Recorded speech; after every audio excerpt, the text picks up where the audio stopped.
In this video, I'm going to walk you through how to transition from one-on-one coaching to group coaching in your coaching business. Welcome back to this video. I'm so excited to be diving deep on this topic because this is where the real money is made, because this is such a scalable decision. One of the biggest questions I get asked from coaches all the time is, how do I move to group coaching? When is the right time to move to group coaching? I'm scared that group coaching won't be as powerful as one-on-one coaching, and all of these sorts of questions. So today, not only do I want to answer them, but I want to actually walk you through the process on how to do this, because personally, from my perspective, this is a really easy and quick thing to do. I don't know why it takes some people months, and I swear to God, I've heard people say it takes them a year plus as well to create an offer. My goodness, it takes me 60 minutes to create an offer or less. You literally need the core promise, a name for the program. Some programs don't even have a name. They just say it's like 12-week program or whatever. You need inclusions, and you need the pricing. Like, it really does get to be that simple, more or less. There are, of course, advanced ways to go about this and simpler ways to go about this, and I believe about being somewhere in the middle there, right? And it's slowly increasing from there, but it really just doesn't have to be that complicated when you go about this the right way. So I thought I would demyth some of these myths. Is that the right way to say that? Anyways, debunk some of these myths. I think that's what I was actually trying to say, so that you can actually make this transition. Now, you might be doing one-on-one coaching right now, and that's totally fine, or you might be doing group coaching but not successfully. Either way, this will be for you. So let me dive deep. I'm going to be really transparent and say that I believe I actually transitioned a little too early to group coaching. I, of course, have no regrets. We don't have time for that. But I did move to group coaching quite early on in my business journey, and the reason why I say that is because at the time I didn't have enough leads, I didn't have a good sales process, and so I actually struggled to get enough people into my program to actually make it a group program. So I remember I ran my first 6-week group coaching program, and I hadn't gotten many people in there, and I was embarrassed by that, so I put my mother-in-law for free in there. I had a friend at the time that was going through a breakup, so I gifted it to her, and I put my sister in there as well.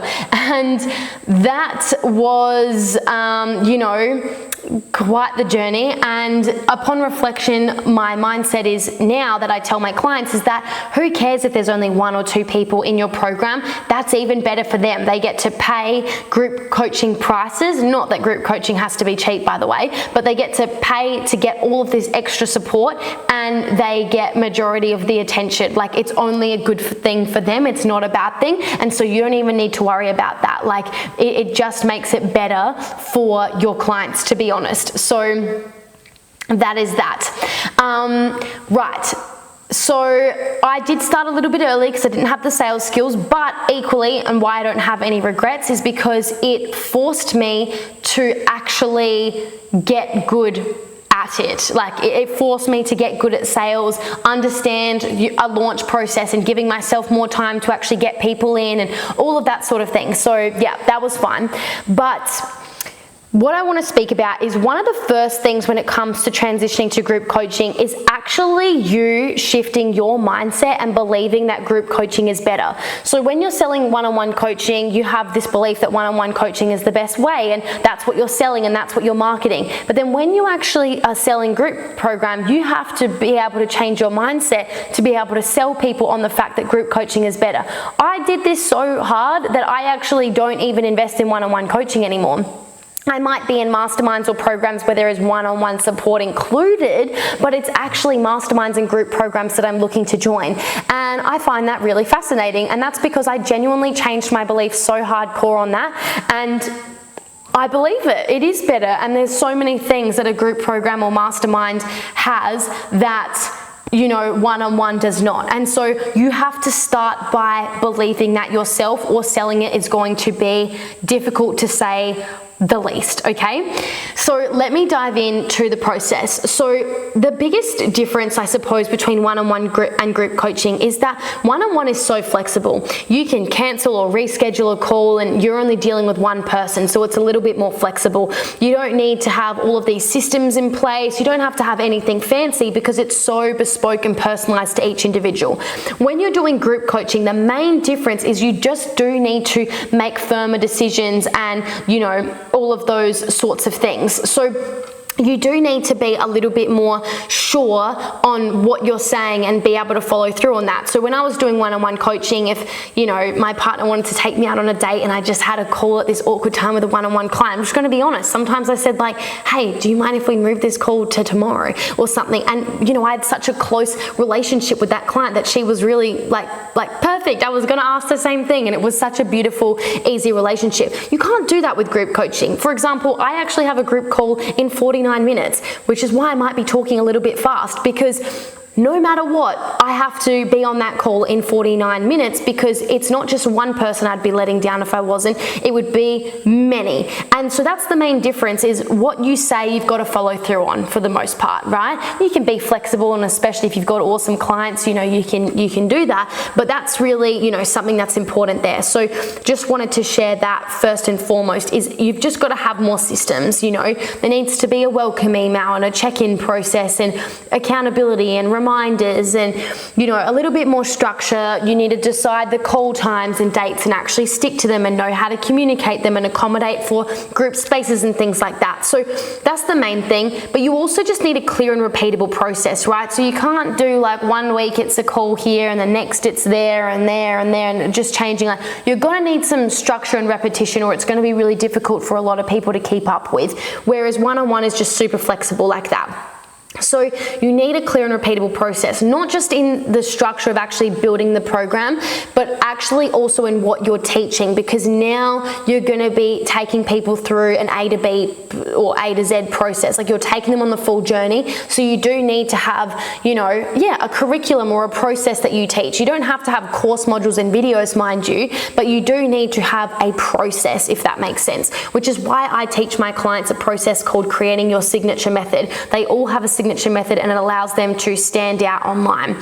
So that is that. Got to have a clear and repeatable process. Number 2 is you need to simplify and package your offer. So like I said, you really just want to have one core promise, one clear method, a clear structure, clear support, clear expectations, you know, clear outcomes, you know, all of that just needs to be clear and laid out to begin with. So when someone joins my program, not only do they receive a beautiful welcome email, and then there's a series of automated check-in emails, 1 2 days after, 2 weeks after, 2 months after, and a variety of one-on-one touch points that are personalized all in between then as well.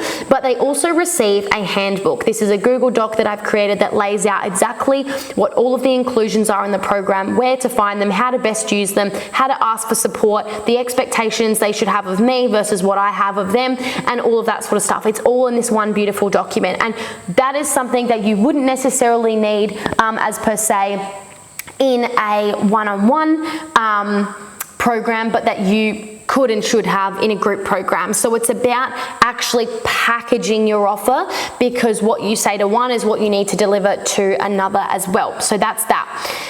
So I just want to ask you here to check in, is your offer simple enough for someone to actually understand really clearly and easily? They have to know what outcome they walk away with. Number 3 is that you need to raise your identity of being a leader of many. So it's a skill set to learn, being able to communicate and hold space for a room. I remember I used to have a lot of fears of like, what if someone like loses their shit on the call and like disrupts it for everyone? What if someone asks a question I don't know the answer to? You know, what if XYZ happens? You know, all of these thoughts and fears. And, you know, honestly, it's going to be very rare that actually happens. And if it did, then like you're gonna have to just learn to be okay to navigate that. I've been doing group coaching for probably about 5 years now, give or take, maybe a bit more, at the time of recording this, of course. And I can't really think of any situation where there's been something really bad that I wish didn't happen on a group experience. Like I literally just can't think of it. You know, like it's not really a thing I've experienced, but you have to have the identity that can hold space and hold challenging people and situations. Like it's just a capacity thing that, to be honest, will grow through experience. Like you can only do so much before. It's like saying, you know, here's how you can prepare to be a mother before you've been a mother. Like you can't really, like sure, there's some things you can maybe do to help, but nothing will truly prepare you than literally just having a kid. You know what I mean? Like that's what I hear mums say. So that's what I want to say to that. So it's really important that we just strengthen our identity as a leader and we can hold space and communicate to people. I honestly find teaching and group coaching so fun.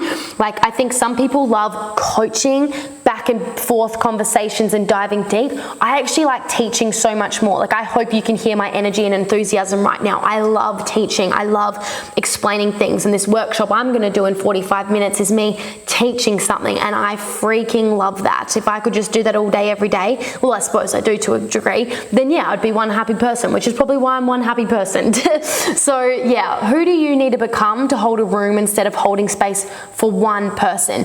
And you're still holding space for one person at a time in certain group settings as well. So whenever I run a Q&A call, I'm really only talking to one person at a time. It's just other people happen to be there as well, but I'm still coaching that one person and going back and forth there. And I have the mindset that that is helpful for everyone. So I might be giving specific, tailored feedback and coaching to that one person, but everyone else around in the room will know whether that's for them or not and be able to take something from that. And that's very, very powerful, and one of the many incredible reasons why group coaching is just such a game-changing experience.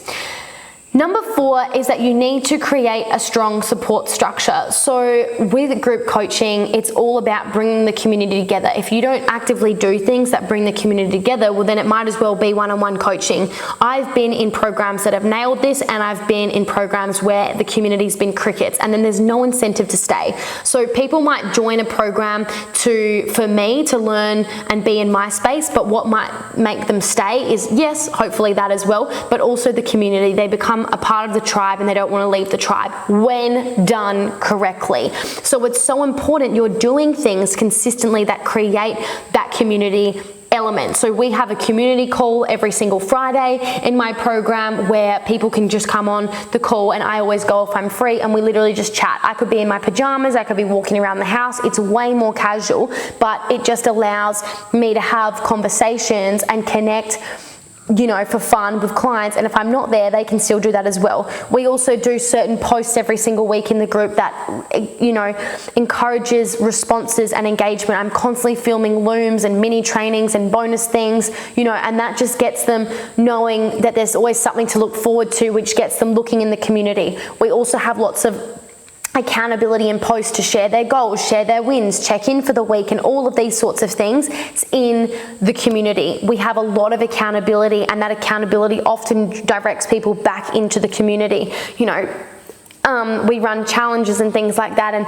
when someone has a win, we all celebrate it. You know, there's things you can do to sort that out. I've also found, since moving my whole program to school, and I can leave a link below for you if you want to get school, but I found since moving there, the school platform actually incentivizes people and rewards people for contribution. So the more they show up, the more points they get. And people just love being on leaderboards, being at the top and contributing as well. And also just, we love celebrating people that share wins and things like that with clients. So, or other members, should I say. So there's a lot of things you want to do to actually create that community structure. And this can be done in intimate group programs of just a few people, or really large spaces as well. And you can adjust accordingly, but that's pretty important.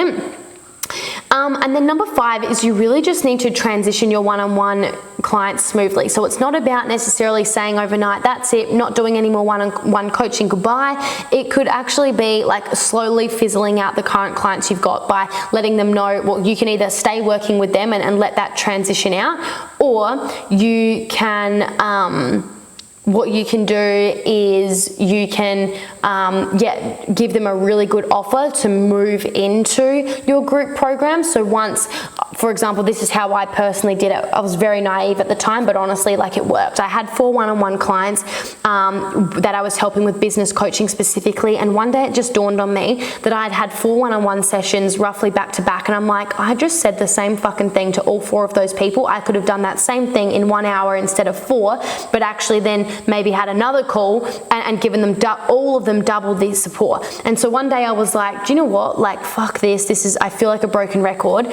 I still feel like a broken record sometimes still, but it's fine. I'm always repeating myself, but I think repetition is key, is what I've learned. But anyways, I'm just sharing my experience. I put all 4 of them in a group chat. I'm not saying I recommend this. I'm just telling you, like, hey, I'm here now. It's fine. Put them all in a group chat and I said, hey guys, you're all a one-on-one client. I love working with you all to bits, but I had this crazy idea.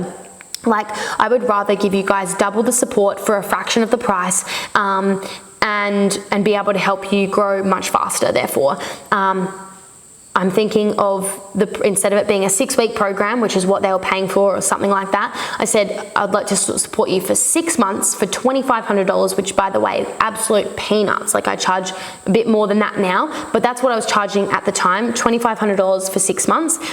And you'd get 2 calls a week, a monthly planning session, a group chat, a one-on-one, and whatever else I said. They all said yes, so it was my first $10,000 cash day. Can you believe it?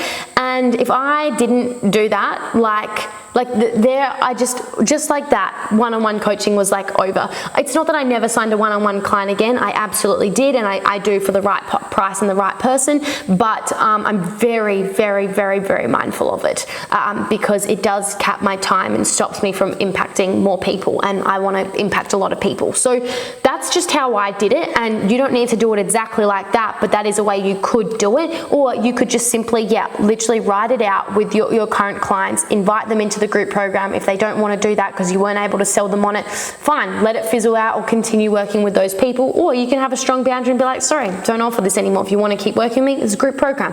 Really, it's going to come down to you, your capacity, your ability to let go of things, say no to people, all that sort of stuff. But if there's a will, there's a way, and you've got plenty of options there of how you go about it. I just slowly transitioned.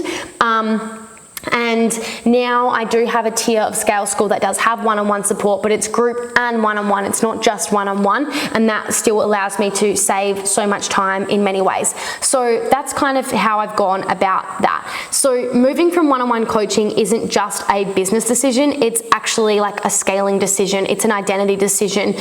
It's a leadership decision. It's a sustainability decision. That's really what it's all about. And it impacts more people, and you can give them more. Like, we run 5 calls a week in Scale School, right?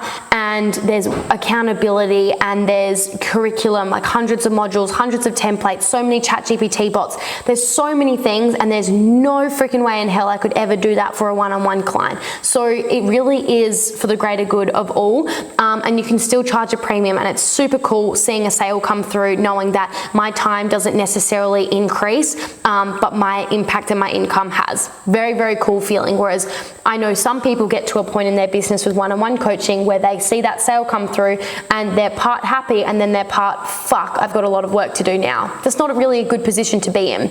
Business is going to have seasons, of course, and it's not to say that you're trying to remove yourself from doing any form of work. That's not what I'm trying to do here. I'm just trying to help more people better, and that's really what it's about. So that's what I wanted to share around group coaching. Please do not let this be more complicated than it is. You can make a decision right now. You can just decide what is the name of the program, what is the outcome of the program, what's the inclusions of the program, and what's the price of the program, and then you can actually go market it right now. You can also tell all your existing clients about it right now and be done with that. Obviously, there might be some more complexities there of how do you launch it properly, all of these sorts of things, but that is a whole, another episode in itself, and that's what I support my clients with. But it really does get to be as simple and as easy and as fun as that, and it will be one of the best things you ever do, because it's actually allowing you to scale spaciously to those 30K months and even 100K months like where I am. So I hope this has been super, super helpful. I'm keen to see your group programs out there so that you can create more impact and income. See you in the next one.